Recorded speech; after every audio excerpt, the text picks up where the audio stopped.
hello hi guys दर्शक नमस्कार म नकली प्रेम स्याङथन फेरि पनि हाम्रो अडिसनमा चाहिँ हाम्रो नयाँ नयाँ भाइहरू फेरि पनि आउनु भएको छ प्लिज यदि तपाईँ पनि आउन चाहनुहुन्छ भने पुष्पलाल पार्कमा आएर अडिसन दिएर जानु होला यदि तपाईँको भाग्यमा पो छ कि हाम्रो यो एउटा म्युजिक भिडियो एउटा अडियो गीत ल हामी यहाँ फेरि अडिसनको लागि हाम्रो भाइ आउनु भएको छ वेलकम भन्न चाहन्छु वेलकम भाइ धन्यवाद मेरो दाइ थ्याङ्क यू मेरो भाइ ओके छ दाइ स्टार्ट गरिदिइहालौँ ल है भाइको गीत सुनिदिइहालौँ ल याउ सिधै 12 बाट रिप्रेजेन्टिङ चकरी वडा नम्बर 22 कतिचोटि भनिराख्नु के लखु बाई अन माइक याउ याउ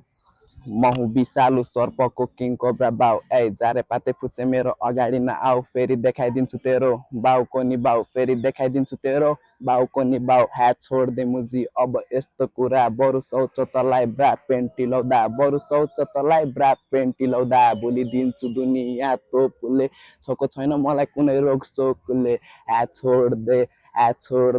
तेरो दाइलाई दुई हात जोड दे ए देखा छैन भाइ तैँले दाइहरू हिँड्या छैन भाइ तैँले मेरो प्रेम दाइलाई चिन्या प्रेम दाइ र मैले भर्खर सानो जिक्या दोकौडीको ऱ्यापर यहाँ फोकटमा बिक्या लाइफ छ रफ दिएको होइन मैले गफ बिहान उठी खान जान्छु जहिले चिया पफ साँचो कुरा गरे मैले दिएको होइन गफ ए मैले दिएको होइन गफ थ्याङ्क यू सो मच मेरो भाइ मोस्ट वेलकम मेरो दाइ त्यही गाई बस्दै गएको गाई सुनौ मन लाग्ने खालको गीत होइन त्यही कारणले गाई सबैजनाले आउनु होला हाम्रो भाइको ऱ्याप कस्तो लाग्यो तपाईँहरूलाई पक्कै पनि लाइक कमेन्ट सेयर गर्नु होला यदि तपाईँलाई मेरो भाइको ऱ्याप मन पर्यो भने उहाँलाई जिताउन सक्नुहुनेछ सक्दो लाइक कमेन्ट गरेर भोट दिन सक्नुहुनेछ भन्न चाहन्छु जिताउन चाहनुहुन्छ भने मेरो चाहिँ नाम रोहन हो रियल नाम चाहिँ जस्ट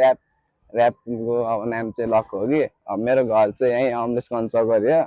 अब दाइ अब म मेन कुरा यहीँ दाइहरूसँग घुलमिलमा अब बजारै बस्छु नि त हेटौँडा त्यही माथि आज अपर्च्युनिटी पाएँ दाइले मलाई अब यस्तो यस्तो छ कान्छ अब ऱ्यापको दाइले पुरै उयो नै गर्नुभएको रहेछ अर्गनाइज नै अब के कस्तो लाग्छ तपाईँहरूलाई मेरो ऱ्याप अब विचार गरेर कमेन्ट अथवा लाइकमा प्रतिक्रिया दिनु होला धन्यवाद त्यही भन्न चाहन्छु र यदि तपाईँहरू पनि कोही